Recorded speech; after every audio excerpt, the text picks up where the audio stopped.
The gunshot ripped through the silence of our home, and my husband John crumpled to the floor.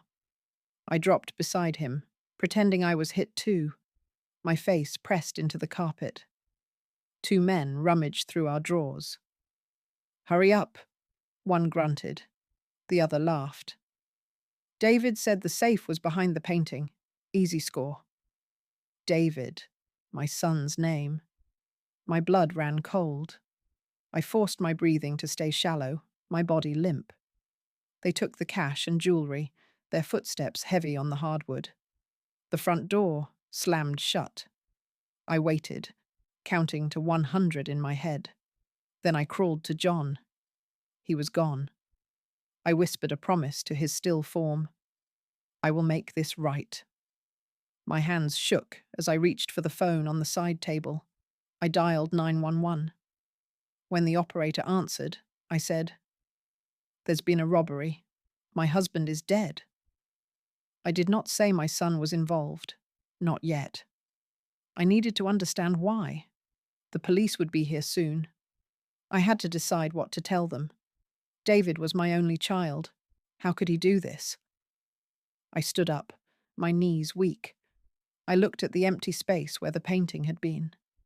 David knew about that safe. He helped John install it last year. I walked to the kitchen, my slippers scuffing on the tile. I needed a plan.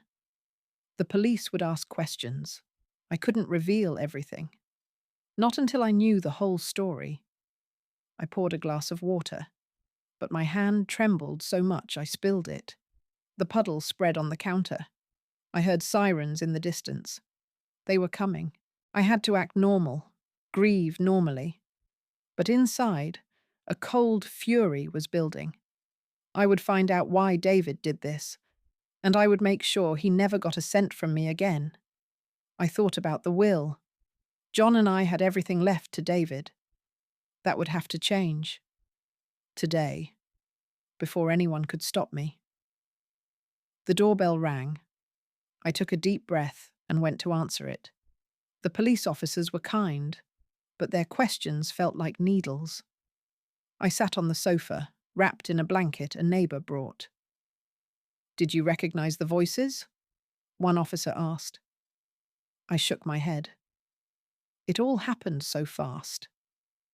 I didn't mention David's name. I just wanted to get through this without raising any suspicion. It meant burying my husband alone, with this secret eating me alive. Later, my daughter-in-law Lisa arrived. She hugged me, her perfume too strong. "I'm so sorry, Mum," she said. But her eyes were dry. She kept glancing at her phone. "David is on his way. He's devastated." I nodded, playing the grieving widow. Inside, I was calculating. Lisa always cared more about our money than us. Did she know? Was she part of it? The pressure was immense. I had to pretend everything was fine while planning my next move. After the police left, Lisa offered to stay the night. "You shouldn't be alone," she said. I agreed, but only to watch her. That night, I heard her on the phone in the guest room. "Yes, she's okay, clueless, like always." I stood outside the door, my heart pounding. Then she said, "The will is still solid. Don't worry." I crept back to my room. My hands were fists. I needed to see a lawyer first thing in the morning. I couldn't trust anyone. I lay in bed, staring at the ceiling. John's side was empty. I missed him so much it hurt to breathe. But I had to be strong. For us. For justice. I thought about calling my friend Martha, but what if she told someone? I was alone in this. The clock ticked past midnight. I had until the funeral to make changes. David would expect to handle everything. I couldn't let that happen. I got up and wrote a list of things to do. Bank, lawyer, police again. But carefully. So carefully. The next morning, I told Lisa I needed to run errands. "I'll come with you," she insisted. I smiled. No, dear. I need some time alone. I drove to the bank, my knuckles white on the steering wheel. I needed to remove David from my accounts before he could get to them. The risk was that he might find out and confront me. At the bank, I asked to speak to Mrs. Gable, the manager who knew John and me for years. I need to change the signatories on my accounts, I said. Mrs. Gable looked concerned. Is everything all right? I explained about the robbery, leaving out the key detail. She helped me fill out the forms. It will take a day or two to process, she said. I thanked her and left. As I walked to my car, I saw David's truck parked across the street. Was he following me? My heart raced. I ducked into a coffee shop and called a taxi to take me home, leaving my car there. I couldn't risk him seeing me. At home, Lisa was gone. A note said she went to the store. I checked the safe deposit box key was still in my jewelry box. Good. I needed to get to it before anyone else. The pressure was building. David might already be making moves. I remembered he had a key to our house. I changed the locks immediately, calling a locksmith from an ad in the phone book. While waiting, I sorted through John's papers. I found an old life insurance policy I'd forgotten about. It was made out to David. Of course. I tucked it away. The locksmith arrived and changed the locks. I paid him in cash. As he left, my phone rang. It was David. Mom, I heard you were at the bank. Everything okay? I forced my voice to stay calm. Just some paperwork, honey. Don't worry. He was silent for a moment. Okay, I'll see you later. I hung up. He was checking on me. I had to move faster. I visited the lawyer's office in the next town over, where David wouldn't think to look. Mr. Henderson had drawn up our will years ago. I need to change my will, I told him. Remove David as the beneficiary. Mr. Henderson adjusted his glasses. This is serious, Eleanor. May I ask why? I took a deep breath. I have reasons to believe he was involved in John's death. I didn't give details, but I saw the understanding in his eyes. He started the paperwork.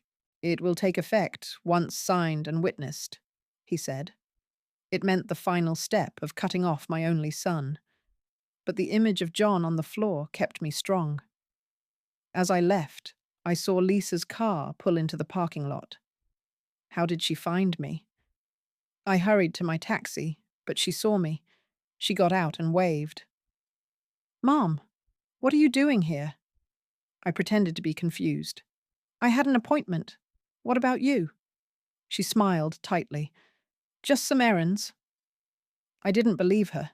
The pressure was closing in. They were tracking my movements. Back home, I checked the mail. There was a letter from the insurance company about John's policy. David was the sole beneficiary.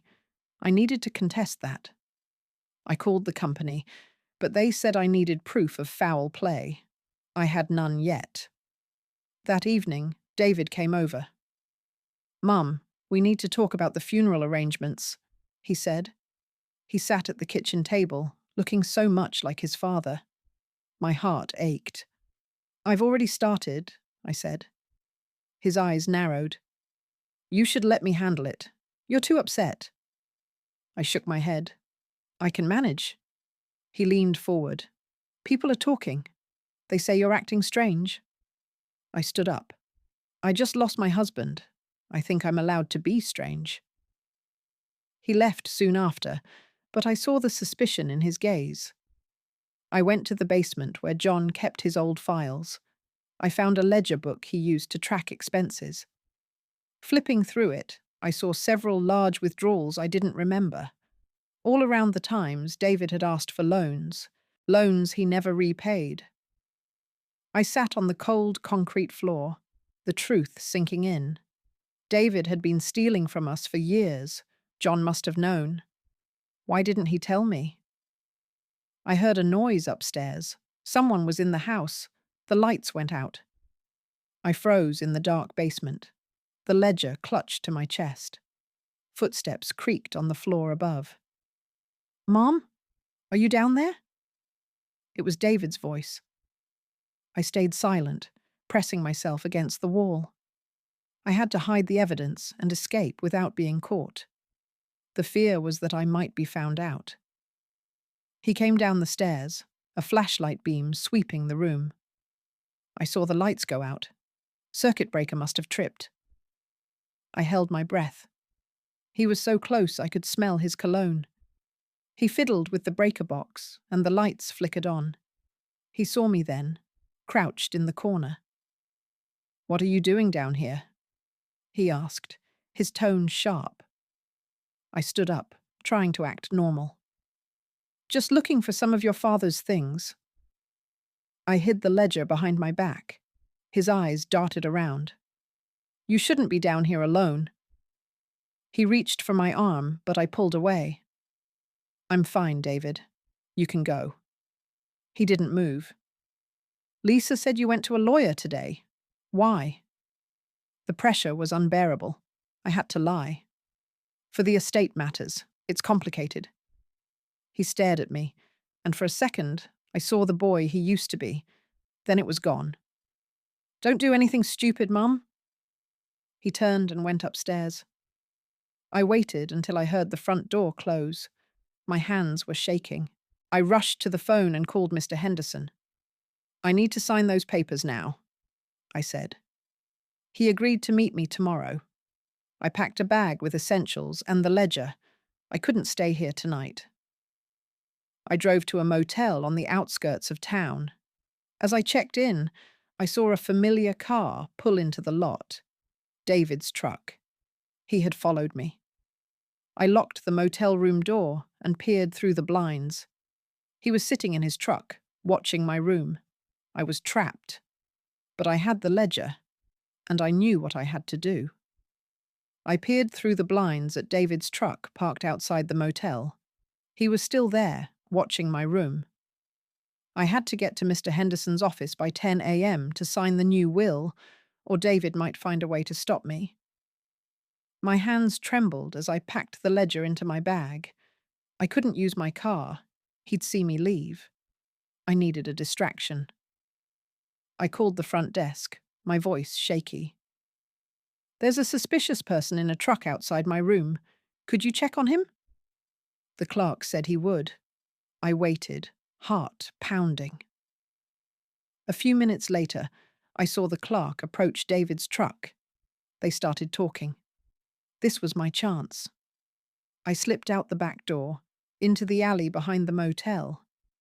I walked quickly, my purse clutched tight. Every sound made me jump. I reached a bus stop a block away and caught the next bus downtown. The ride felt endless. I kept looking out the window, expecting to see David's truck. But he wasn't there. I got off near Mr. Henderson's office. My legs felt weak. I entered the building, the cool air conditioning a shock. Mr. Henderson was waiting. "Eleanor, are you all right?" he asked. I nodded, but I couldn't speak. We went into his office. I signed the papers, my hand steady now. It was done. David was cut off. But as I left, I saw Lisa walking into the building. She saw me too. Her eyes widened. She turned and walked away quickly. Why was she here? Did David send her? I felt a chill. I needed to get home, but home wasn't safe anymore. I took a taxi to the police station. I had to report what I knew, but carefully. I didn't want to alert David yet. At the station, I asked to speak to Detective Miller, the officer from the robbery. He was in a meeting. I waited on a hard bench, the fluorescent lights buzzing overhead. I thought about John, how he would have handled this. He was always the strong one. Now it was just me. Detective Miller came out. "Mrs. Evans, what can I do for you?" I took a deep breath. I remember something about the robbery. One of the men said a name. David. I watched his face for a reaction. He nodded slowly. "We'll look into it." but I knew it wasn't enough. I left the station, feeling exposed. As I stepped outside, my phone buzzed. A text from David. "We need to talk, now." I deleted it. I couldn't go home. I went to the library instead. I needed a quiet place to think. I found a corner table and opened the ledger.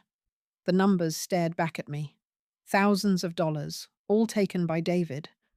I felt sick. How could I have been so blind?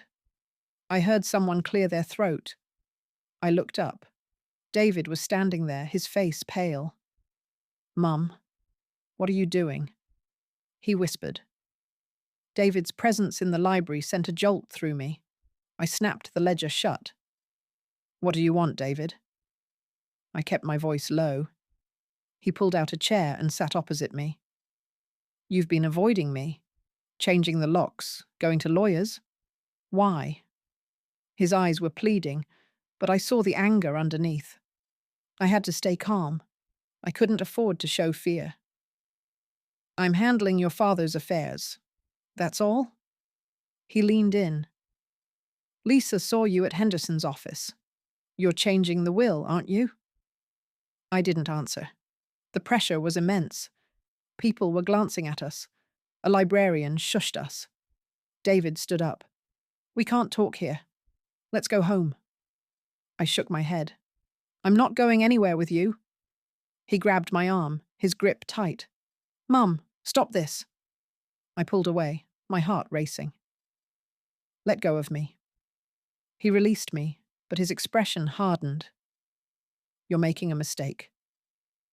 He walked away, leaving me trembling. I gathered my things and left the library. I couldn't stay there. I drove to Martha's house, my oldest friend. She answered the door, concern in her eyes. "Eleanor." "What's wrong?" I broke down and told her everything. About the robbery, David's name, the ledger. She listened, her hand on mine. "You need to protect yourself," she said. She offered me her guest room. I accepted gratefully. But as I settled in, I worried about dragging her into this. David knew where she lived. That night, I couldn't sleep. I heard a car pull up outside. I looked out the window. It was David's truck. He sat there for an hour, just watching the house. Then he drove away. The next morning, Martha handed me the newspaper. There was a small article about John's death, calling it a tragic robbery. Nothing about David. I needed to act faster.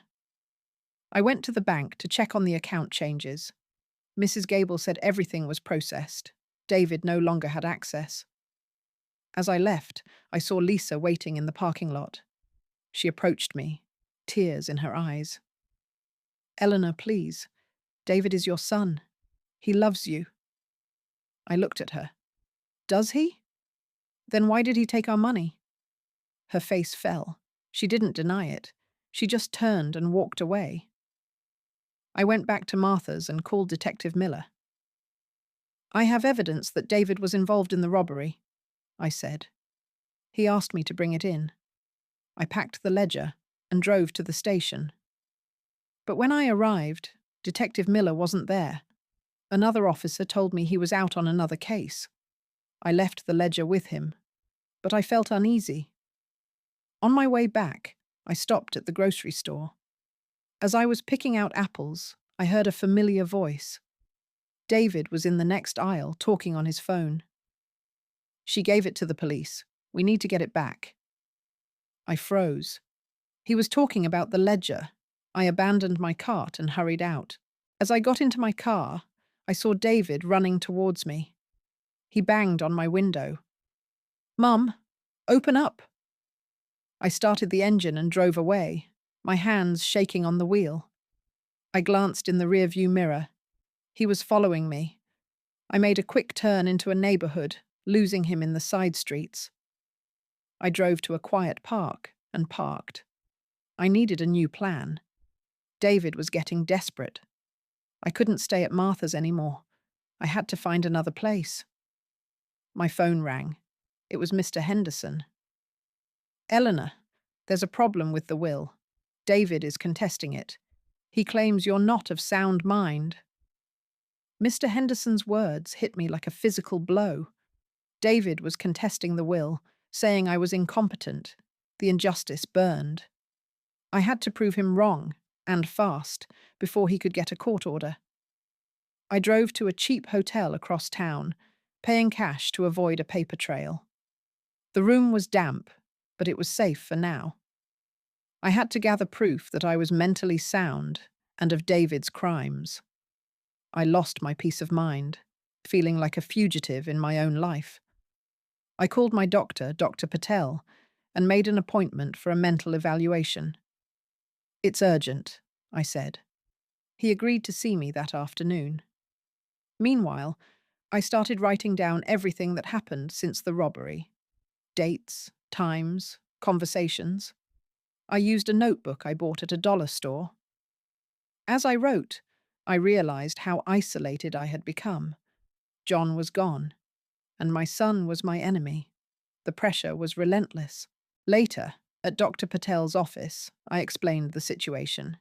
He was kind and thorough. After the evaluation, he wrote a letter stating I was of sound mind. "This should help," he said. I thanked him and left.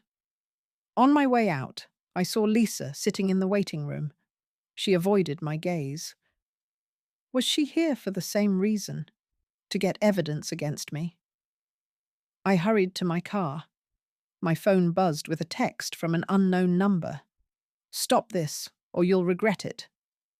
I deleted it, but my hands were cold. I drove to the police station to follow up on the ledger. Detective Miller was back. He looked tired. "Mrs. Evans, we've reviewed the ledger.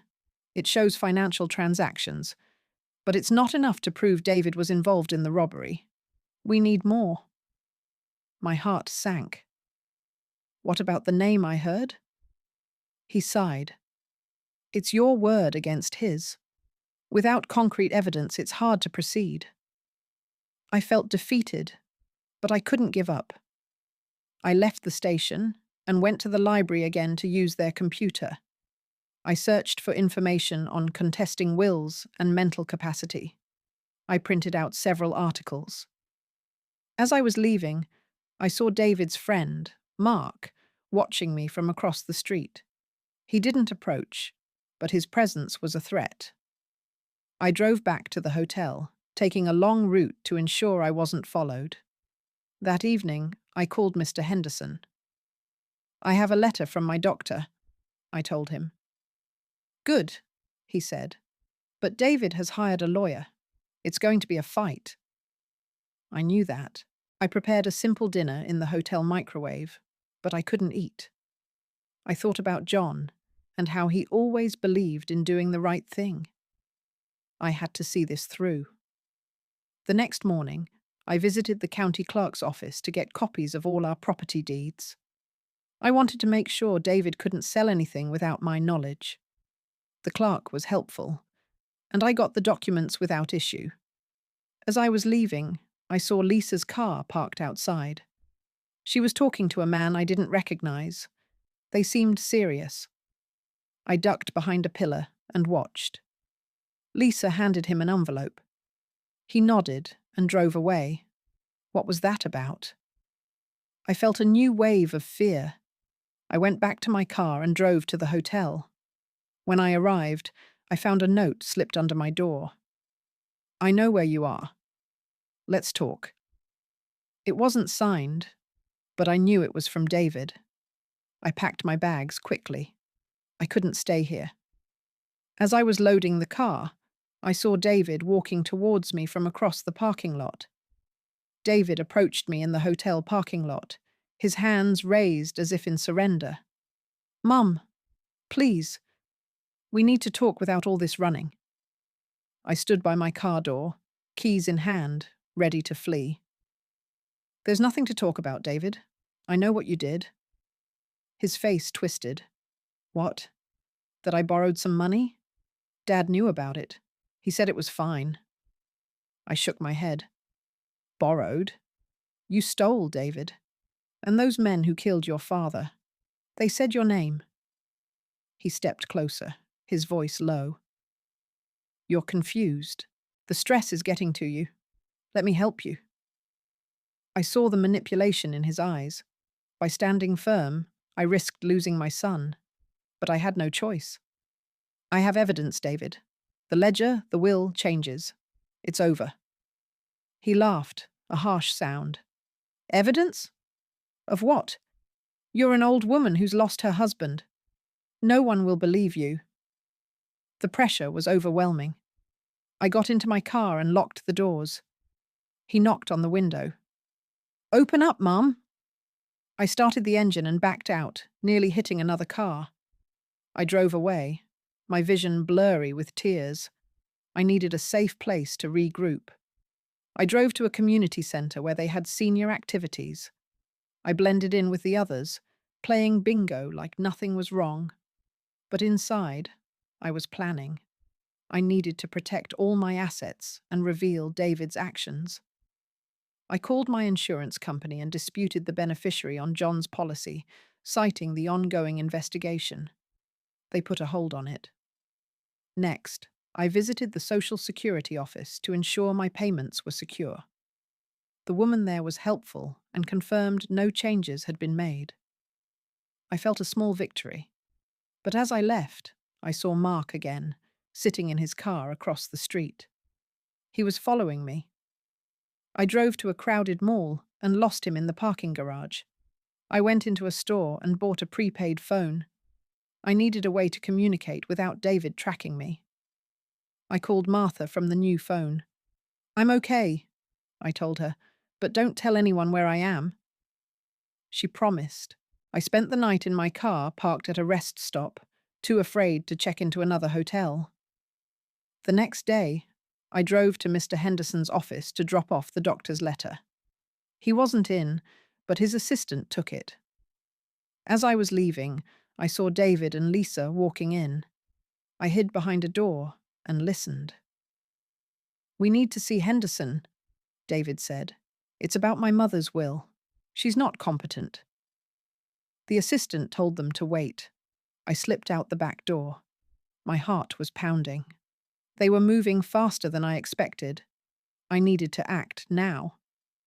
I drove to the police station and asked for Detective Miller. I told him about the note, the stalking, the threats. He took notes, but said without proof it was hard to do more.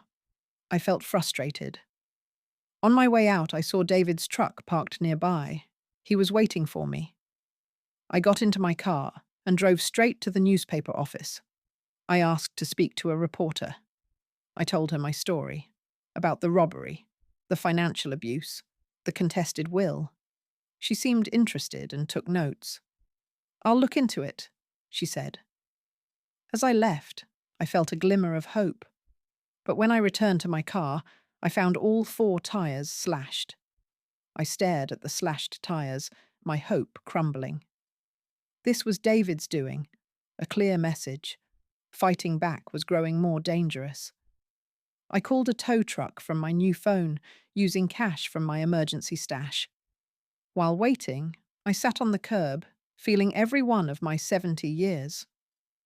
The tow truck arrived, and the driver was sympathetic. He took me to a nearby garage. I paid for new tires, watching my savings dwindle. I couldn't keep this up forever. I had to end this before my money or courage ran out. I drove to a quiet cafe and used their phone to call Mr. Henderson. "David is escalating," I said. "He slashed my tires." Mr. Henderson advised me to get a restraining order. I went to the courthouse and filled out the paperwork. It was a long process, but I managed to get a temporary order. As I left, I saw Lisa in the hallway. She looked surprised to see me. "Eleanor, what are you doing here?" I didn't answer. I walked away, but I felt her eyes on my back. The pressure was constant. I drove to my house the first time in days. The new locks were still intact. I went inside and quickly gathered more important documents: birth certificates, marriage license, old photos.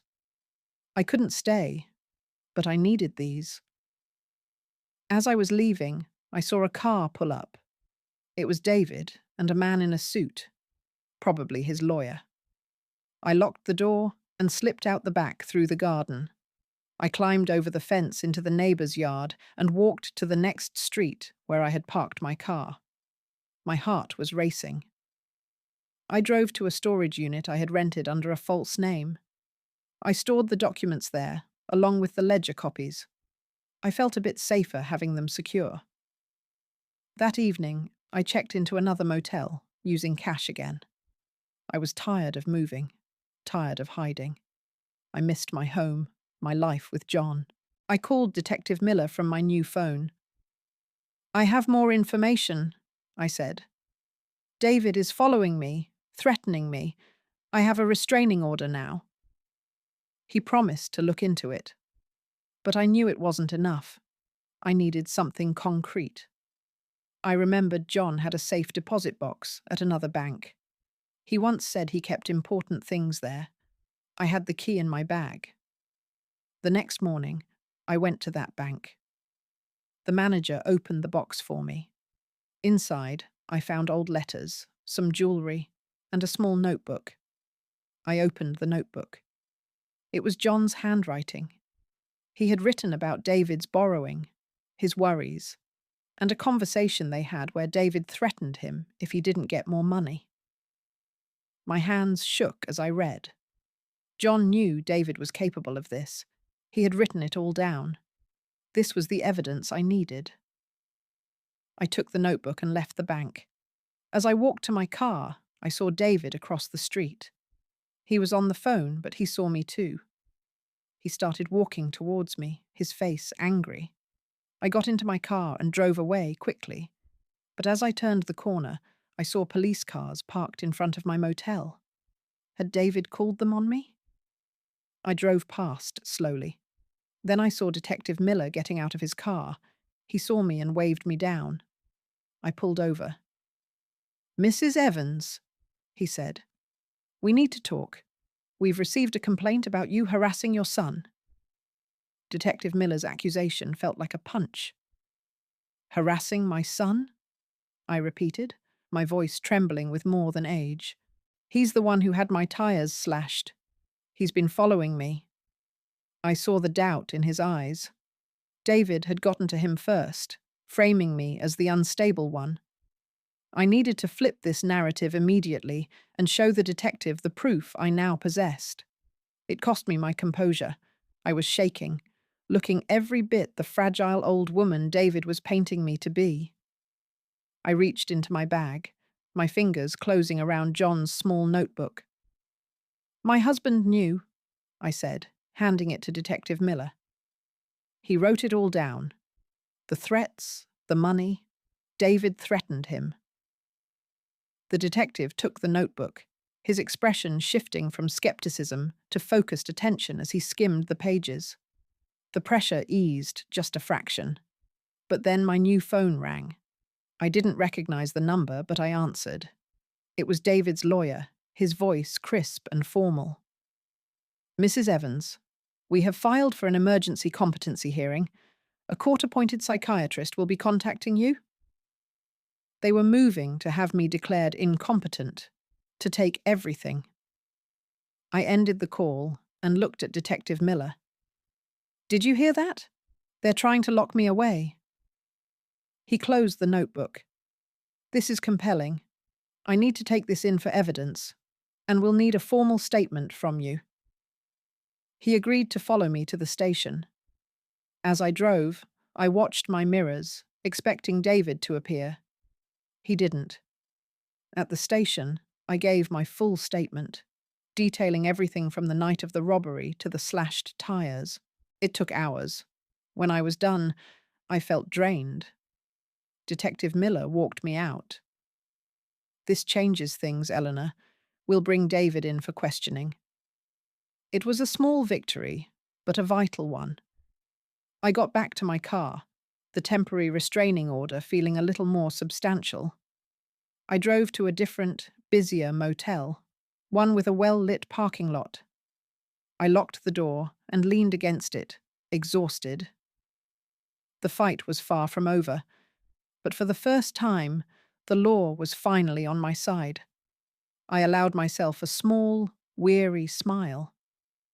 Then I saw an envelope that had been slipped under my door. It contained a single, grainy photograph of me leaving the bank with John's safe deposit box. The photograph was a clear warning. They knew about the notebook. I had to assume David knew its contents. I had to stay ahead of him and use the law he was trying to weaponize against me. I needed to secure my finances completely and ensure the police investigation moved quickly. It cost me my privacy and any lingering hope for reconciliation. I spent the morning on the phone with my bank, confirming that all my assets were now solely in my name. Next, I called the reporter, Sarah Jensen, from the newspaper. I told her about the competency hearing, the photograph, and the new evidence.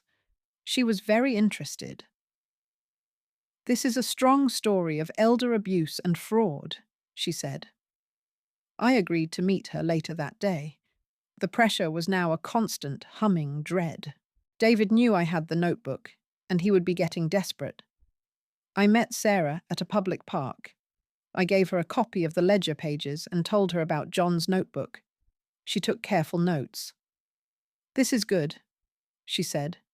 "We can run this tomorrow." As I walked back to my car, I felt a sliver of hope.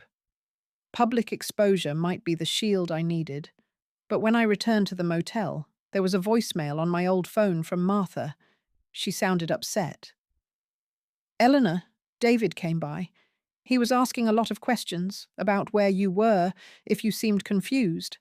I didn't tell him anything, but he was very insistent." I felt terrible for involving her.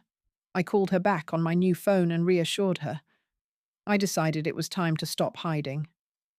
I drove to the police station to see if David had been questioned. Detective Miller was out, but another officer confirmed David had been in for an interview and had been released. No charges yet. The legal wheels turned slowly.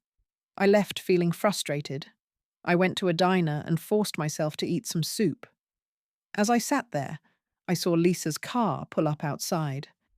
She didn't come in, just sat there watching the entrance. I paid my bill and went out the back way through the kitchen, the manager giving me a sympathetic nod. I was living like a spy in my own town. I drove to the library and used a computer to look up the process for a competency hearing. It was daunting. I would need my own lawyer, more medical evaluations. It was another battle, another drain on my resources and spirit. I printed out the forms and left. As I got into my car, my new phone rang. It was Mr. Henderson. "Eleanor, I've seen the filing. We need to respond immediately. Can you come to my office first thing in the morning?" I agreed. I had a long night ahead of me, preparing for the next fight. I went back to the motel and spread the forms on the bed. I was filling them out when I heard a key card swipe in the lock. The door clicked open. The door swung open to reveal a maid with a cart of towels. She looked as startled as I felt. Sorry, she mumbled, quickly closing the door.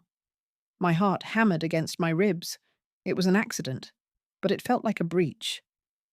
Now I just had to survive the night and get to Mr. Henderson's office safely. It cost me any remaining sense of security. I packed my things again. I couldn't stay here. I drove to a 24-hour supermarket and sat in the well-lit parking lot, feeling like a fool. The pressure was eroding my sanity. At dawn, I drove to Mr. Henderson's office, arriving before he did. I waited in my car, drinking bad coffee from a thermos. When he arrived, he looked concerned. We went over the response to the competency hearing. He was confident we could get it dismissed, especially with the police investigation now active. "But you need to be prepared for this to get ugly in court," he warned. I nodded. I was already there. After the meeting, I felt a bit stronger. I decided to go to my own house. It was time to stop running from my home. I parked in the driveway and walked inside. The silence was different now, not just empty, but waiting. I started cleaning, a simple, normal task. It felt good. I was wiping down the kitchen counters when the doorbell rang. I looked through the peephole. It was a woman I didn't know, holding a clipboard. Eleanor Evans? I'm from Adult Protective Services. I'm here for a wellness check. David had called them on me. I took a deep breath and opened the door. The woman was polite but thorough. She asked questions about my living situation, my health, my finances. I answered calmly, showing her the letter from Dr. Patel. She seemed satisfied. Everything appears to be in order, she said, leaving. I closed the door, my knees weak. The attacks were coming from all directions. That afternoon, Detective Miller called. We're bringing David in again today. The notebook is very convincing.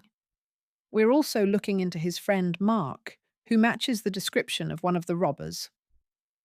This was it. The tide was turning.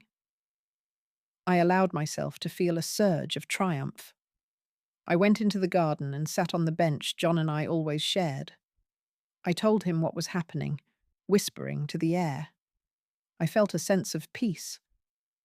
Then my phone rang. It was the manager of my bank.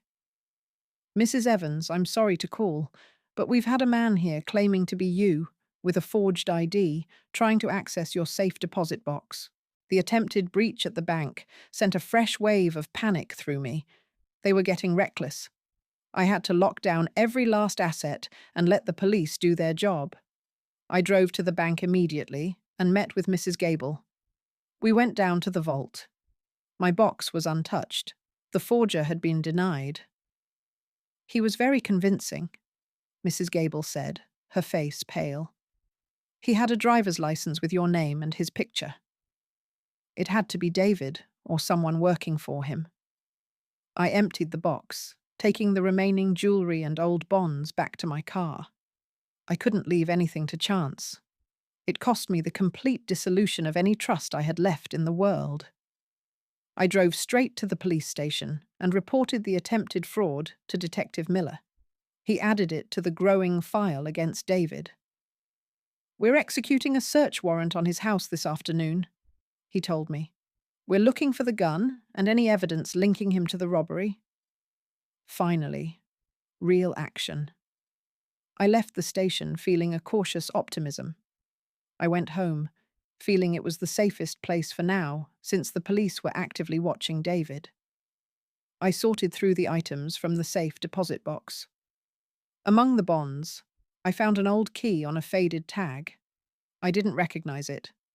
It wasn't for the house or any car we'd owned. I turned it over in my hand. What had John been keeping from me? The pressure to understand everything was immense. Later, I saw the local news van pull up outside. Sarah Jensen's story had run. A reporter and cameraman came to my door. I didn't answer. I watched from the window as they eventually left. My phone started ringing non-stop. Old friends, distant relatives. The story was out. I unplugged the landline. My new phone buzzed. It was Martha. Eleanor, it's all over the news. Are you all right? I told her I was fine, to not worry. The next call was from David's lawyer. My client is considering a defamation lawsuit, he said. I hung up on him. The walls were closing in, but from both sides. I was becoming a public spectacle. That evening, Detective Miller called again. His voice was grim. We didn't find the gun at David's house, but we found a large amount of cash and financial records that match the withdrawals in your ledger. We've arrested him on suspicion of fraud and financial elder abuse. The robbery charge is still pending. It was a victory, but a hollow one. My son was in jail. I sat in the dark living room, the silence now deafening. I had won, but I had lost my son. The key I had found felt heavy in my pocket. I needed to know what it opened. I went to the garage and started looking through John's old toolboxes. In the third one, at the very bottom, I found a small, locked metal strongbox. The key fit perfectly. I opened it. Inside was a stack of letters, tied with a ribbon. They were love letters, but not from me. They were addressed to John, from Lisa. The letters fell from my hands, scattering on the concrete floor. Lisa and John. The betrayal was so profound, I couldn't breathe. It explained everything: her coldness, her alliance with David, her knowledge of our affairs. My focus shifted instantly. This wasn't just about David anymore. Lisa was a part of this from the beginning. I had to ensure she faced consequences too. It cost me the complete obliteration of my family, the memory of my marriage. I gathered the letters, my hands trembling not with fear, but with a cold, clean rage. This was the final piece. I drove to the police station, not caring about the hour. I demanded to see Detective Miller. When he came out, I handed him the letters. John was having an affair with my daughter-in-law. I believe she and David conspired together. She might have been the one who planned the robbery, hoping to get rid of us both. Detective Miller's eyes widened as he scanned one of the letters. This changes the motive significantly. He promised to bring Lisa in for questioning first thing in the morning. I went home, but I didn't sleep. I sat in John's chair, looking at our wedding photo. Had he known about David's plan? Was that why he wrote in the notebook? The questions swirled in the dark. The next morning, I saw on the news that Lisa had been taken in for questioning. The reporter mentioned the new, shocking evidence in the case. I felt no satisfaction, only a deep, weary sadness. Mr. Henderson called. With David's arrest and these new developments, the competency hearing will almost certainly be dismissed. I thanked him. It was over, legally, but emotionally, it would never be over. I spent the day in the garden, pulling weeds, a simple, grounding task. A detective came by later to update me. Lisa had confessed. She admitted to the affair and to knowing about David's financial schemes. She claimed the robbery was David's idea alone, that he hired his friend Mark to scare us into giving him more money, but it went wrong. John had fought back. She was released, but charged with conspiracy and fraud. David was facing charges of murder, fraud, and elder abuse. I listened, nodded, and thanked the officer. After he left, I went inside and made a cup of tea. The house was silent. I was completely alone. I had gotten my revenge, my justice. I had protected what was mine. But the victory felt as empty as the rooms around me. I had lost my husband, my son, and the family I thought I had. I picked up the wedding photo again. I would have to learn to live with this new, painful truth. I would have to build a new life from the ashes of the old one. It was a quiet, personal resolution, born not of happiness, but of survival. The phone rang, shattering the fragile quiet I had built around myself. It was the jail. David wanted to see me. "He's asking for you, Mrs. Evans," the officer said. I hung up without answering. I would not give him the satisfaction. I was determined to rebuild a life without him in it, to find some semblance of peace after all the betrayal. I lost the last shred of a mother's hope, but that had died the night John did. I spent the day sorting through old photos, deciding what to keep and what to burn. The pressure came from within, a constant ache of loss. Later, I went to the grocery store. As I reached for a can of soup, a woman I recognized from the news approached me. "Are you Eleanor Evans?" she asked, her voice too loud. I nodded, trying to move away. "I just want to say, I think you're brave," she said. but her eyes were curious, hungry for drama. I finished my shopping quickly, feeling exposed. At home, I found an official letter in the mail. It was a notice from the court.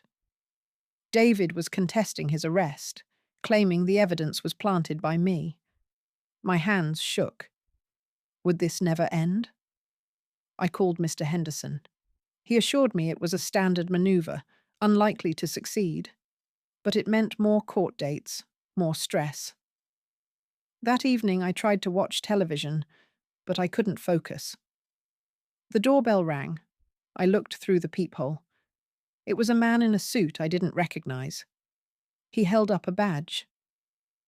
Mrs. Evans, I'm with the district attorney's office. We need to discuss your son's case. I let him in. He was polite, but his questions were pointed. He wanted to know if I had any other evidence, if John had ever spoken to me about David's threats. I told him about the notebook, the ledger. He took notes. Your testimony will be crucial, he said. After he left, I felt drained. I made tea and sat at the kitchen table. The house was too quiet. I missed John so much it was a physical pain. I decided to call Martha. We talked for a while, and it helped. But as I was getting ready for bed, I noticed something odd. The framed photo of John and me on the mantelpiece was tilted at a strange angle. I was sure I had straightened it that morning. I checked the windows and doors. All were locked. Had someone been in my house? I went to bed with a chair propped under the doorknob.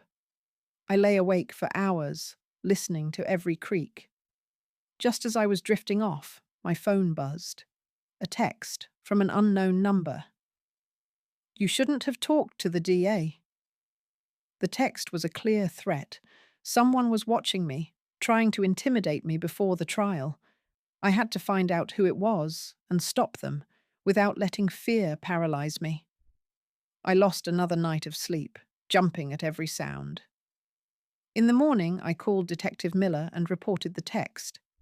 He said they would trace the number, but it was likely a burner phone. He advised me to be careful. I decided to take control. I went to the courthouse and filed for a permanent restraining order against David, citing the new threat. The clerk was efficient, and the paperwork was processed quickly. It felt like a small shield. The pressure was now a constant, low-grade hum of anxiety. I drove to the storage unit to check on my documents. Everything was intact. As I was leaving, I saw a car parked across the street. It looked like Mark's car, David's friend. I drove away quickly, taking several turns to lose him. I couldn't prove it was him, but the coincidence was too much. I went to the bank and spoke with Mrs. Gable. I asked about adding extra security to my accounts. She suggested setting up alerts for any activity. I agreed. It was another layer of protection. That afternoon, I met with Mr. Henderson to discuss the will. With David disinherited, I needed to decide who would inherit my estate. I thought about leaving it to a charity for elder abuse victims. Mr. Henderson said it was a good idea and started the paperwork. As I left his office, I saw Lisa on the street corner. She was free on bail, and she saw me too. She didn't approach, just stared with a cold hatred that chilled me. I got into my car and drove home. The house felt less safe now. I installed a chain lock on the front door and bought a new deadbolt for the back. I was fortifying my home like a fortress. That night, I tried to relax by knitting, a hobby I hadn't touched in months. The rhythmic motion was soothing. But then my doorbell rang again. I looked out the window. No one was there. I opened the door cautiously. On the doorstep was a single dead rose. There was no note, but the message was clear. I closed the door and locked it, my heart pounding. I called the police. While I waited, I noticed a small, black device stuck to the underside of my porch light. It looked like a camera. I pointed out the camera to the police officer who responded. He carefully removed it and bagged it as evidence. "This is serious, Mrs. Evans," he said. He took a report and promised to have it checked for fingerprints. After he left, I felt violated. My home was no longer a sanctuary. I had to find out who was behind this and ensure they were stopped.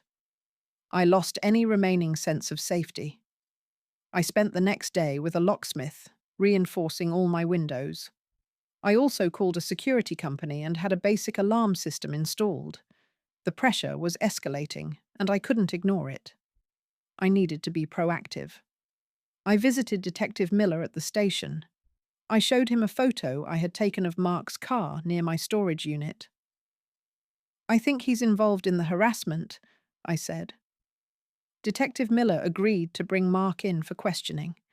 Later, I received a call from the DA's office. They wanted to prepare me for testifying at David's trial. They warned me that the defense would try to paint me as confused and vengeful. I assured them I was ready. It meant reliving the trauma, but I owed it to John. That evening, I went to a community dinner at the senior center. It was good to be around people, to feel normal for a few hours. But as I was leaving, an older man I didn't know approached me. "You're that woman from the news, aren't you?" he said. "Your son. He must have had his reasons." I walked away without responding. The public judgment was another form of pressure. At home, I checked the new alarm system. It was armed and ready. I made a simple dinner and ate alone. The silence was deafening. I turned on the radio for company. As I was washing dishes, I heard a noise in the backyard. I looked out the window. A shadow moved near the garden shed. I immediately activated the panic button on the alarm. The siren blared, lights flashing. I called 911. Within minutes, police cars arrived. They searched the yard, but found no one. However, they did find footprints near the shed. The officer said they would patrol the area more frequently. After they left, I sat in the living room, trembling. My phone buzzed. A new text. "Turn off the alarm, or else." I didn't respond. I knew I was being targeted, but I wouldn't back down. I went to bed, but sleep wouldn't come. I decided to review the security camera footage from the system I had installed. I saw a figure in a hoodie lurking near the fence.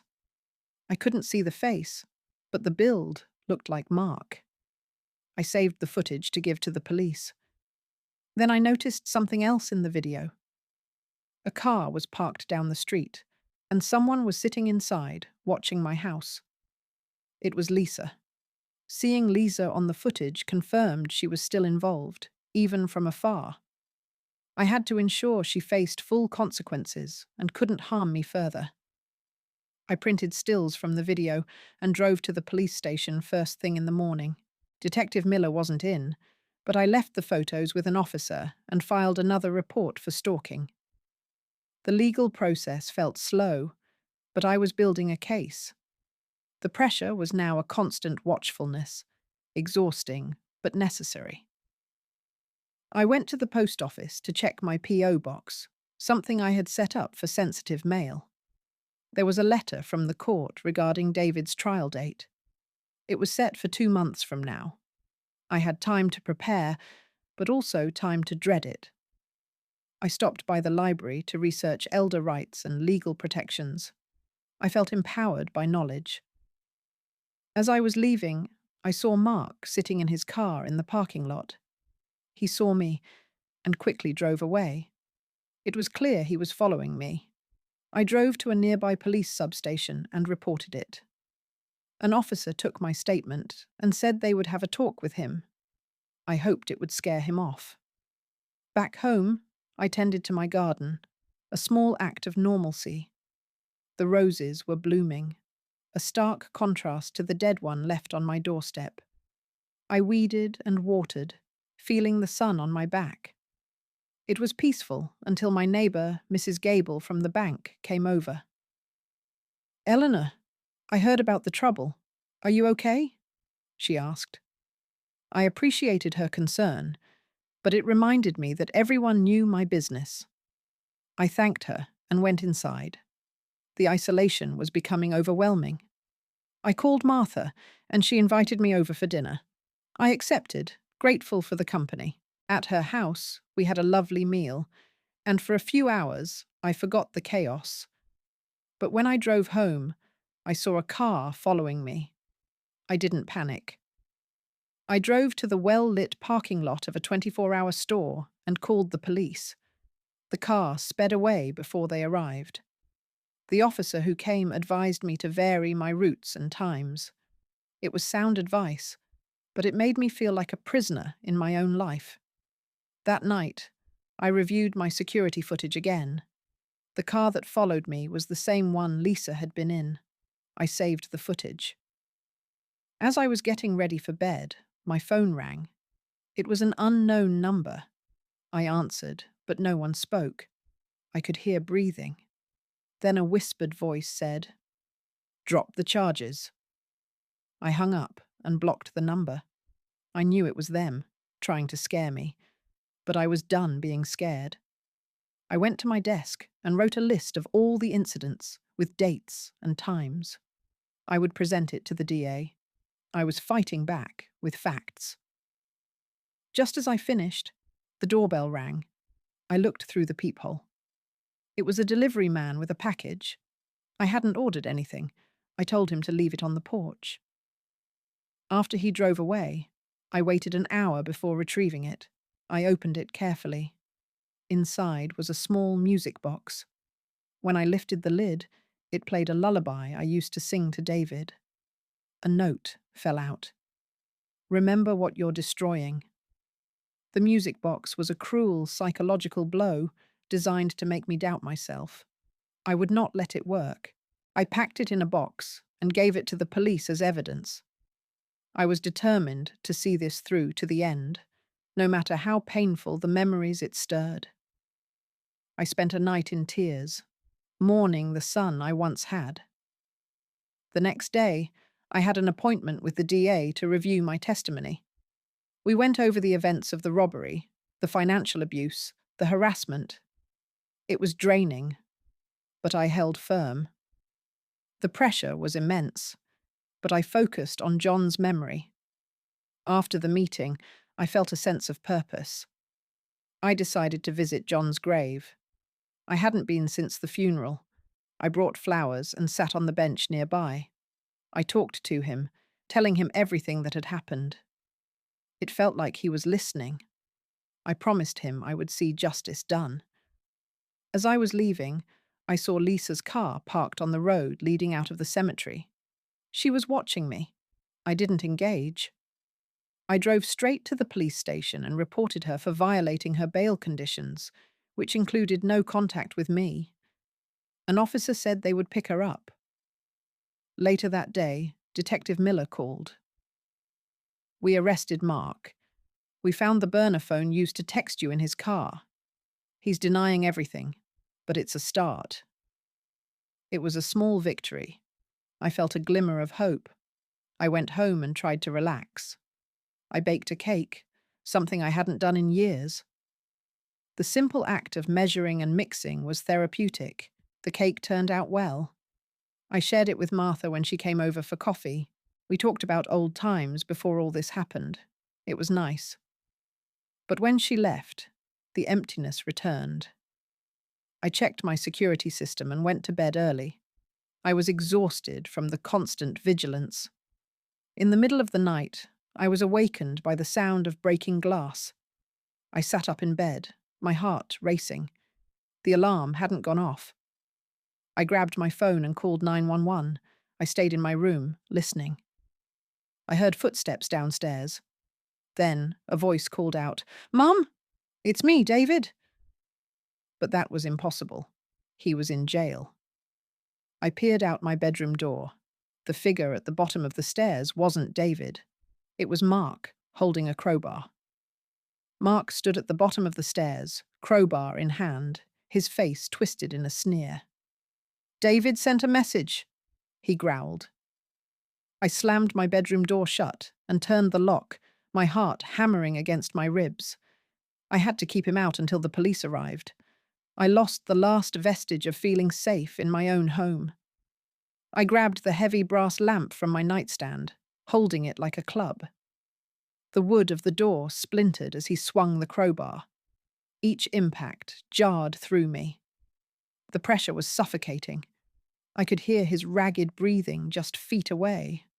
I remembered the security system's secondary panic button was in the hallway. If I could reach it, I might buy more time. I unlocked the door a crack and hurled a ceramic vase down the hallway. It shattered loudly. He cursed and turned towards the noise. I seized the moment, darting out and sprinting for the button. My fingers found it just as he lunged. The siren screamed to life, strobe lights flashing. He froze, blinded and disoriented. The front door burst open. Police officers flooded in, tackling Mark to the ground. I leaned against the wall, trembling from head to toe. An officer asked if I was hurt. I shook my head, but the fear was a cold stone in my stomach. As they hauled Mark up, he glared at me. "Lisa has the rest of the plan. You'll never be safe," he spat. They led him away, but his threat echoed in the sudden silence. I knew he was right. This was far from over. I had to find out what Lisa was planning and stop her for good. I called Detective Miller and reported the threat. He promised to intensify the search for Lisa. After the police left, I sat in my kitchen, the broken door a stark reminder of my vulnerability. I drank a glass of water, but my hands shook so badly I spilled half of it. I needed a new strategy. I couldn't just be a target anymore. I went to my desk and started making a list of every place Lisa might hide, every person she might contact. I had to be proactive. My phone buzzed. It was a notification from my security app. Motion detected in the backyard. I looked at the live feed. A shadowy figure was lurking near the garden shed again. I immediately called 911. While I waited, I watched the screen. The figure vanished into the darkness. The police arrived quickly, but found no one. They did, however, find a cell phone tucked under a bush near the fence. They bagged it as evidence. After they left, I tried to sleep, but every noise made me jump. I lay awake, thinking about John, how he would have handled this. I missed his strength, his calmness. I finally drifted off near dawn, only to be awakened by my phone ringing. It was the DA's office. Lisa had been spotted withdrawing a large sum of money from a bank across town. The news about Lisa's bank activity sent a fresh wave of anxiety through me. She was funding something, and I had to find out what before she disappeared completely. I dressed quickly and drove to the police station to meet with Detective Miller. "We have her on camera," he said, showing me a grainy still. "But she used a disguise. She's getting smarter." I felt a knot tighten in my stomach. I needed to protect my assets and ensure she couldn't access any more of my money. It cost me any hope of a quick resolution. The chase was stretching out, draining my energy. I spent the morning at the bank with Mrs. Gable, adding extra layers of security to all my accounts. We set up transaction alerts and required in-person verification for any large withdrawals. It was a hassle, but necessary. The pressure was constant, a dull headache behind my eyes. After the bank, I visited Mr. Henderson. I updated him on the break-in and Lisa's threats. He advised me to formalize my new will immediately, leaving everything to the elder abuse charity. We signed the documents with 2 witnesses from his office. It felt like a final, decisive step against David and Lisa. As I left his office, I saw a car that looked like Lisa's parked down the street. I ducked back inside and called Detective Miller. By the time a patrol car arrived, the car was gone. Was it paranoia, or was she always watching? I drove home, taking a circuitous route. At home, I checked the mail. There was a formal notice from the court. David's trial date was confirmed for 6 weeks from now. My testimony would be crucial. The weight of it settled on my shoulders. That evening, I tried to distract myself by gardening. I dead-headed the roses, the thorns pricking my fingers. The physical work was calming. My neighbour, Mr. Peterson, came over to return a tool he'd borrowed months ago. "Heard you had more trouble," he said, his kind eyes full of concern. I nodded, not wanting to elaborate. After he left, the loneliness felt heavier. I went inside and made dinner, but I had no appetite. I turned on the television, but the noise was just a backdrop to my thoughts. My phone buzzed with a text from an unknown number. "You can't hide forever." I deleted it and blocked the number, but the fear remained. I decided to review the security footage from the backyard again. I noticed something I'd missed before. The figure by the shed dropped a small metallic object before running off. I called Detective Miller and told him. He said they'd send someone to check. Later, he called back. They found a key, a small silver key, buried in the dirt. It didn't look like any key I owned. What was it for? The key found in my garden was a mystery I had to solve. It felt like a piece of a puzzle Lisa had left behind. I needed to discover what it unlocked before she could use it against me. I lost a night's sleep, turning the key over and over in my hand. The next morning, I took it to a locksmith. He examined it carefully. "This is for a padlock, a cheap one," he said. "Maybe for a storage unit or a locker." I thought immediately of my storage unit. I drove there, my heart in my throat. The lock on my unit was intact, but when I opened it, everything inside was in disarray. My documents were scattered, but nothing seemed missing. I knelt and sifted through them. At the bottom of the box, I found a small, locked metal case I didn't recognize. The key fit perfectly. Inside was a stack of letters tied with a ribbon. They were from Lisa to John, but newer than the ones I'd found before. They detailed plans, how they would convince me to sign over the house, how David would get the insurance money. My hands trembled as I read. John had written notes in the margins, questions, doubts. He was gathering evidence against them. The pressure lifted slightly. This was proof of their conspiracy. I called Detective Miller and met him at the station to hand over the letters. "This is solid," he said. "It links Lisa directly to the plot." He assured me they would add it to the case file. I left feeling a grim satisfaction, but as I walked to my car, I saw Lisa across the street. She was just standing there watching me. She didn't run. She smiled, a cold, empty smile, then got into a car and drove away. It was a brazen taunt. I drove home, my mind racing. Why was she so confident? When I arrived, there was a package on my porch. I didn't touch it. I called the police. They came and opened it. Inside was a doll with its head torn off and a note. "Stop now, or you're next." It was juvenile, but it chilled me to the bone. That night, I packed a bag and went to Martha's. I couldn't stay alone. At her house, I broke down and told her everything. She held my hand and listened. "You're doing the right thing," she said. But I felt so tired. The next morning, I received a call from the DA. With the new letters, they were adding conspiracy to commit murder to the charges against Lisa. It was a small victory, but it felt hollow. I knew she wouldn't go down without a fight. I went back to my house to check the security system. The footage showed Lisa placing the package on my porch herself. She didn't even try to hide her face. She wanted me to know it was her.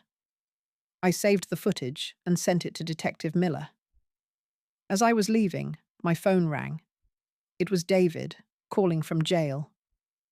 "Mum, you have to listen to me," he pleaded. "Lisa is dangerous. She's not working alone." I hung up. I didn't know what to believe anymore. David's call left me unsettled. Was he telling the truth, or was it another manipulation?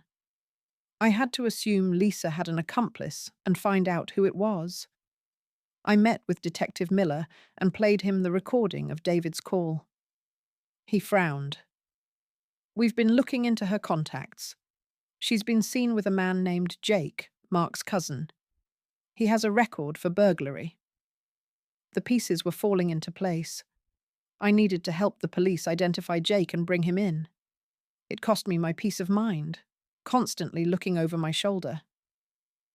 I spent the day at the police station, looking through mugshots. I found Jake, a young man with a snake tattoo on his hand, just like the one in the footage from my house. I pointed him out to Detective Miller.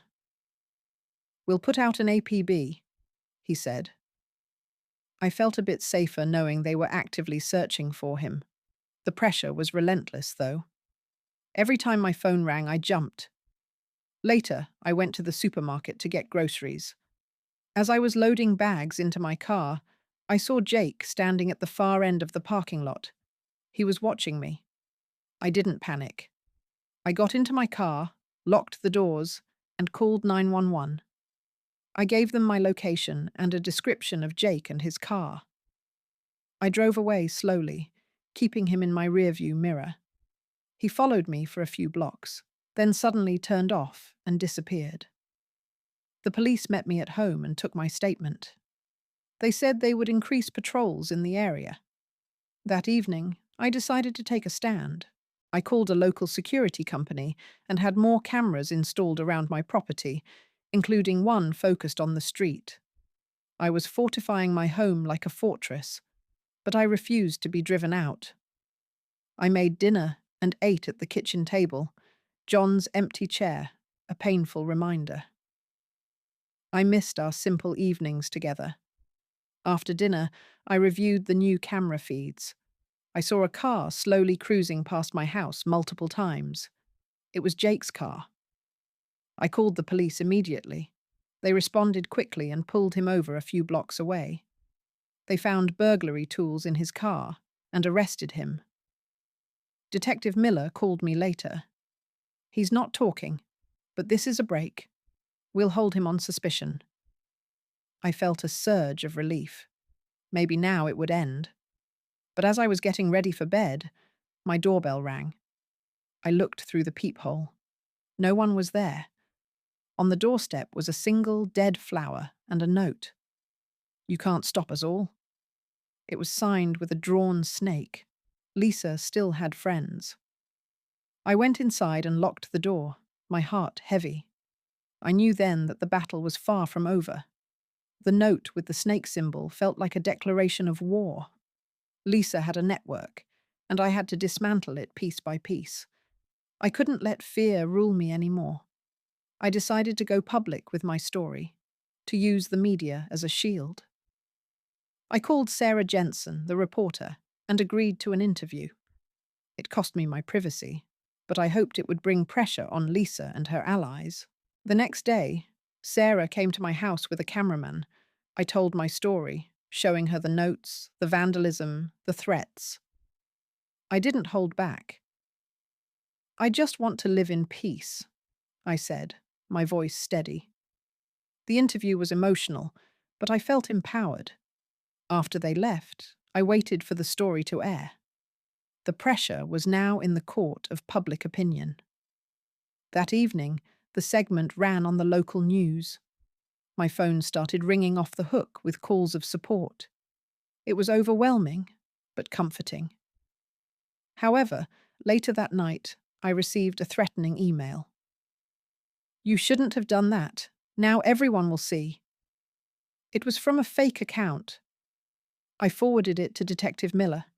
He said they were tracing it, but it would take time. The next morning, I went to the courthouse to file for a permanent restraining order against Lisa and any known associates. The process was lengthy, But I persisted.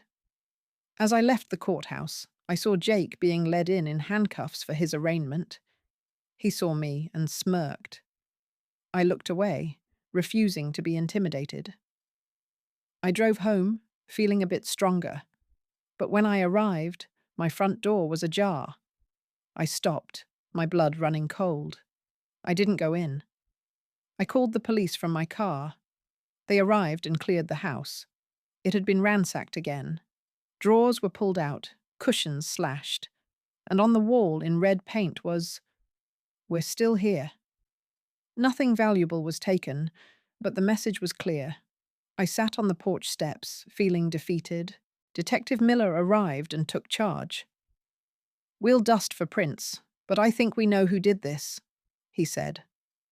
I nodded, too tired to speak. After the police left, I called a cleanup service. I couldn't face going inside yet. I waited in the garden, among the roses John had planted. I found a small, hidden compartment in the garden shed where John kept his spare tools. Inside, I found another notebook. This one was recent, entries from just before he died. He wrote about his fears, about David's demands, and a meeting he had with a private investigator. John was building a case against them, too. He ended his last entry with, "If anything happens to me, look for the insurance policy in the safe deposit box. It's for Eleanor alone." I clutched the notebook to my chest, tears streaming down my face. He was trying to protect me until the end. I had to honor that. I drove to the bank and accessed the safe deposit box. There, I found a life insurance policy made out solely to me, with a note from John. "For your future, my love. Be safe." I sat in the bank vault and cried. I had the proof, the resources, and the resolve. I would see this through. Holding that life insurance policy in my hands felt like one last hug from my John. It was proof of his love and how he always looked out for me. But then I remembered the red paint splashed on my wall, and I knew I had to do something fast. This was my chance to use this new piece of evidence to stop Lisa from causing any more trouble. I put the policy in my handbag and drove straight to Detective Miller's office in my little car. Every time I go to the police station, it brings back all the sadness from when John passed. I felt so tired and worn out. Detective Miller looked over the policy and John's notebook. He said, "This matches up with everything else. We're adding it to the file. We're getting closer to Lisa. She used her credit card at a motel in the next state." I was glad to hear it, but I still felt uneasy. On my way home, I noticed a car that seemed to be following me for a few blocks. My heart started pounding. I turned quickly into a busy shopping centre and lost them. I didn't calm down until I pulled into my own driveway. The cleanup crew had washed away the red paint, but my house didn't feel like home anymore. It felt invaded. I checked all the new locks and the alarm system I had installed. I'm always double-checking things now, ever since all this started. Later that evening, Mr. Henderson, the lawyer, called. He told me, "The will is all set and filed with the court. Everything is going to the charity, just like you wanted." It should have felt like a win, but without John here, it just felt empty. I made myself a cup of tea and went out to the garden. The roses were blooming so pretty, but their sweet smell just reminded me of that dead flower someone left on my step.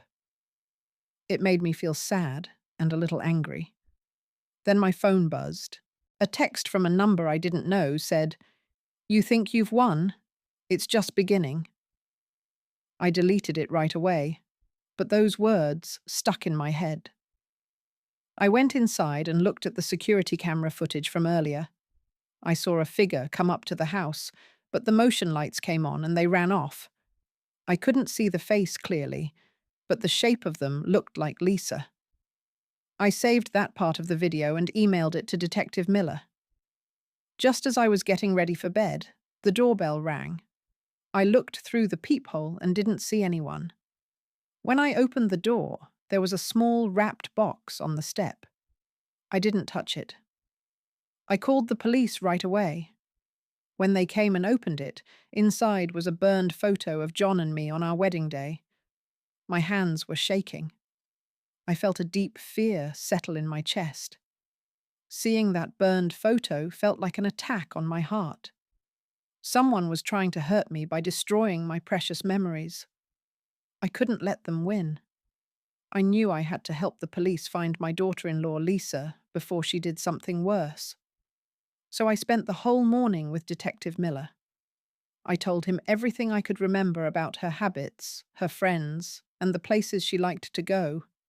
It was hard, thinking back on all those family parties where she had smiled at me and lied. I felt so tired and unsafe, just knowing she was still out there. Later, I decided to drive by the motel where someone said they saw her. I didn't go inside. I just slowly drove past, hoping I might see something useful. It was probably a silly thing to do, but sitting at home doing nothing felt even worse. I parked my car across the street and watched. I saw a woman who looked like Lisa getting into a car. My heart jumped. I called Detective Miller right away and followed the car from a distance, telling him where we were going. Then police cars showed up and stopped the car. It wasn't Lisa. It was a complete stranger. I felt so foolish and embarrassed. I took the long way home to calm my nerves. I stopped at the cemetery to visit my husband John's grave. I told him all about the insurance policy, the burned photo, and how scared I was. It always comforts me to talk to him, even though he can't talk back. When I got home, there was a message on my answering machine from the district attorney's office. They said the trial for David and Lisa was being moved up because of the new evidence. I have to give my testimony in just 3 weeks. The thought of it made me feel like I was carrying a heavy bag of rocks. That night, I couldn't sleep. Bad dreams about the robbery kept waking me up. So I got out of bed and made a list. I wrote down all the good memories I had with my son David from before all this terrible stuff happened. It was painful, but I needed to remember why I'm fighting this fight. I'm doing it for the truth and for John. The next morning, the mail came and there was a package for me. It was from the private investigator John had hired, sent just before he passed away. I opened it and found photos inside. They were pictures of Lisa meeting with Mark and Jake. There were also recordings of them talking about how to pressure John for money. This was it. This was the proof that connected them all together. I rushed down to the police station with the package. Detective Miller was very grateful. He said this tied everything together. As I was leaving, I saw a news van pulling up outside. It seems my family troubles are becoming news for everyone. I drove home feeling a mix of relief and dread. But when I pulled into my driveway and walked up to my house, I saw that my front door was slightly open. Again. Seeing my front door open sent a chill right through me. I stayed in my car and called 911. The police came and checked the house. Nothing was taken, but the alarm was off and the lock had been picked. It felt like a personal violation, as if Lisa was showing she could get into my home any time. I was so scared and knew I needed to protect myself better before the court date. I decided I couldn't stay alone. I called my friend Martha, who said yes right away to having me over. Asking for help was hard.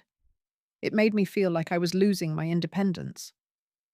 I packed a small bag with my medicines, a change of clothes, and important papers like my will and bank info. Just as I was leaving, Detective Miller called. He said they had a lead on Lisa. She was hiding in a rented cabin about 50 miles away, and they were organizing a team to arrest her. It sounded like things were finally coming to a head. I drove to Martha's, but my mind wouldn't settle. What if Lisa got away? What if she had help? Martha made us tea, and we tried to watch TV.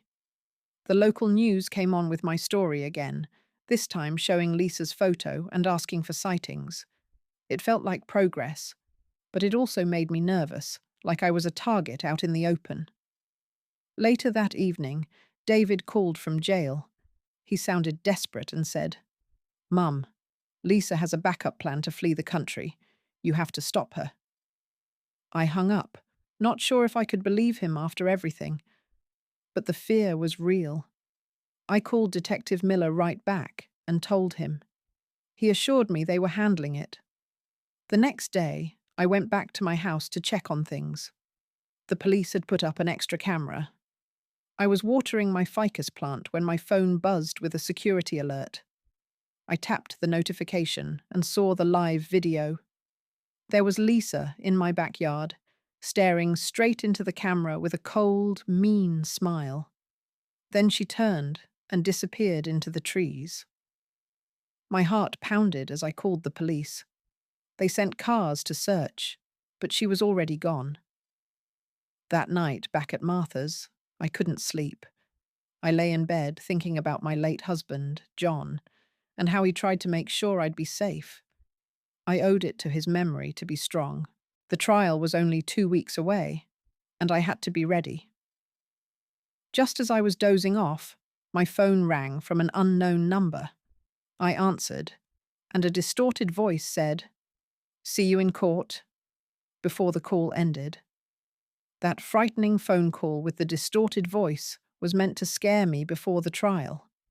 It was a clear threat, but I couldn't let it break me. It made me angry more than anything. Over the next few days, I met with the district attorney to prepare my testimony. We went through it repeatedly until I knew every word. Reliving those painful memories was difficult, but I did it for my John. I needed justice for him. Feeling constantly watched, I used some money from John's life insurance to hire a private security guard just for the trial. I never imagined needing such a thing, but it did help me feel safer. The day before the trial, I visited John's grave with fresh flowers and promised him I'd see this through. As I was leaving, I spotted my daughter-in-law, Lisa, standing by a distant tree. She didn't approach, just watched me with that cold smile. I drove away without a word and called Detective Miller. He said they'd send a car, but I knew she'd be gone. That night, I packed my court clothes and tried to sleep, but my mind raced with worries. What if the jury didn't believe me? What if David and Lisa fooled everyone?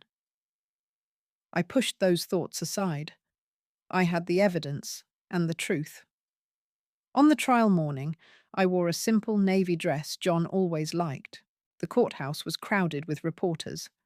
I kept my head down and went inside. When my turn came, a strange calm settled over me.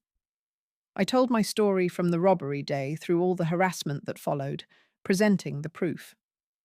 David and Lisa never looked at me. Their lawyers tried to rattle me with questions, but I stood firm. After testifying, I felt drained, yet relieved. The judge adjourned for the day. As I left, an unfamiliar woman handed me a note that read, "This isn't over." I immediately gave it to the police. Back home, I checked the security cameras. All quiet. I made a small dinner and ate alone. The house felt silent and heavy. My friend Martha called to check on me. We talked for a long time, and her kindness meant everything. After hanging up, I looked at our wedding photo on the mantel. John's smiling face gave me strength. Whatever the jury decided, I knew I'd done my best. I went to bed, but couldn't sleep. Around midnight, I heard a noise in the backyard. Checking the security monitor, I saw someone tampering with my cameras. I turned on the alarm and called the police. The person ran off before they arrived. I stayed awake the rest of the night, waiting for sunrise and the jury's decision. The jury found David guilty of murder, fraud, and elder abuse. Lisa was convicted of conspiracy and harassment. The judge sent them to prison for many years. When the gavel fell, I felt no happiness, only a deep sadness for our broken family. In the weeks after, I started to rebuild my life. I sold the big house because every room held painful memories. It was hard to let go, but I knew I had to.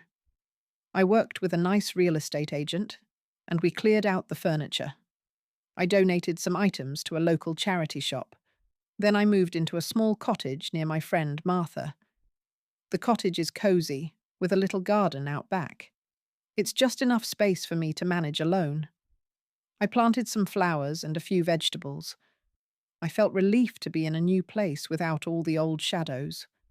I donated most of the insurance money and what was left from the estate to a charity that helps older people who are mistreated.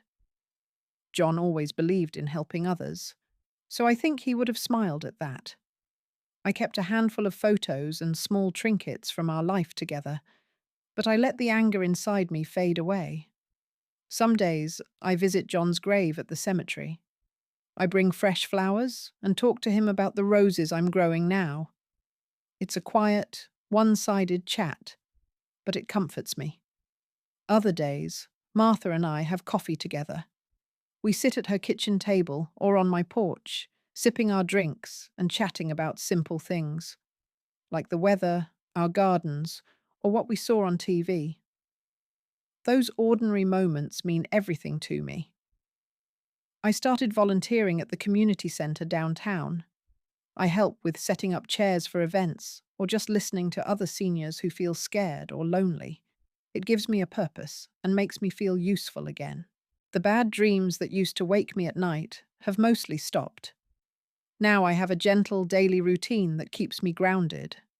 I still get scared sometimes, like when the phone rings late at night or a car slows down too much outside my house. But those fears come less often now. I planted a new rose bush in my garden called Peace.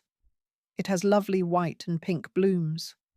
Every morning, I go out to check on it, water it, and remember John's kindness and the strength I found to get through it all. Life is quieter now and much simpler. I have peace in my heart, not because trouble is gone, but because I feel calm inside. In the evenings, I often sit on my porch, watching the sun set and feeling content. The past is behind me, and the future is mine to face alone, but I don't feel lonely. I've found a way to live again, one day at a time.